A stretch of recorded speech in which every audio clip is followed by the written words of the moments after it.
Welcome to the Bowman Financial Strategies Retirement Made Simple series. Your host is Eric Bowman, Retirement Income Certified Professional and certificate holder of the National Social Security Association. We are going to simplify marginal income tax brackets. The one thing that we know for a fact is that taxes are complicated. What with millions of words in the tax code, how could anybody possibly understand it? Well, the good news is you don't have to understand every aspect of taxes, but having a good knowledge of marginal tax brackets and how they function can help you pay less in taxes as you manage your different sources of income. So what is a marginal tax bracket? A marginal tax bracket is really the spot that the last dollar of income fell into. So if you took in $59,999 of income, that last dollar that got you to $60,000, how much did that dollar get taxed? That's the topic and the way we're going to break this down today. Example number one is going to be straightforward, where we assume there is a married filing jointly couple who have earned a total of $60,000 of taxable income. The first thing we need to take into account is that there is the standard deduction. So at $24,800, which could vary by age, but in this case, a $24,800 standard deduction is equivalent to the 0% tax bracket because you don't have to pay income tax on that standard deduction. However, the next $19,750 fall into the 10% tax bracket. So the tax burden for that piece of your income is $1,975, 10% of the $1,970. But we still have income to bring us up to the total of $60, and the remaining $15,450 will be taxed at 12%.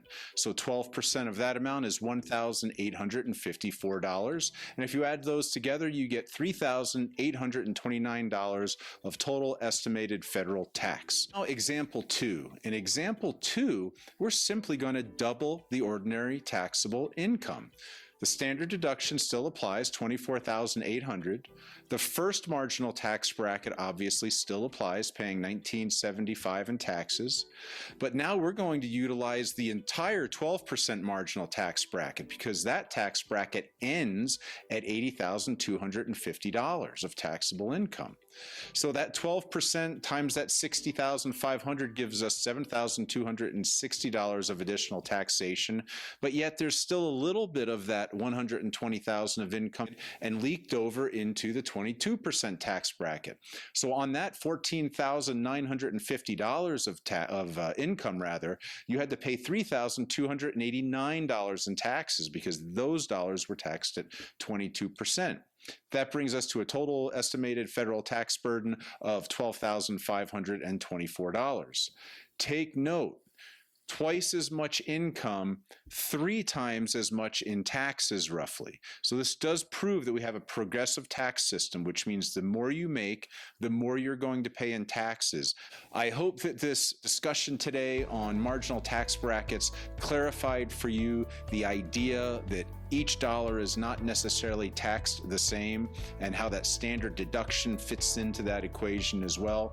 But the key takeaway is that by having a good knowledge of marginal tax brackets and how other sources of income are taxed, like Roth and Social Security and IRA money, you can be strategic about where you draw your money from each year and manage those tax brackets, potentially keeping you from jumping into the next higher tax bracket. If you're watching this video on our website, please explore all of the other videos where we talk about important topics relating to retirement. And if you're watching this on YouTube, please do subscribe to our channel, like this video so that we can continue to bring you fantastic content to help you make the most informed decisions for retirement. Thanks a lot.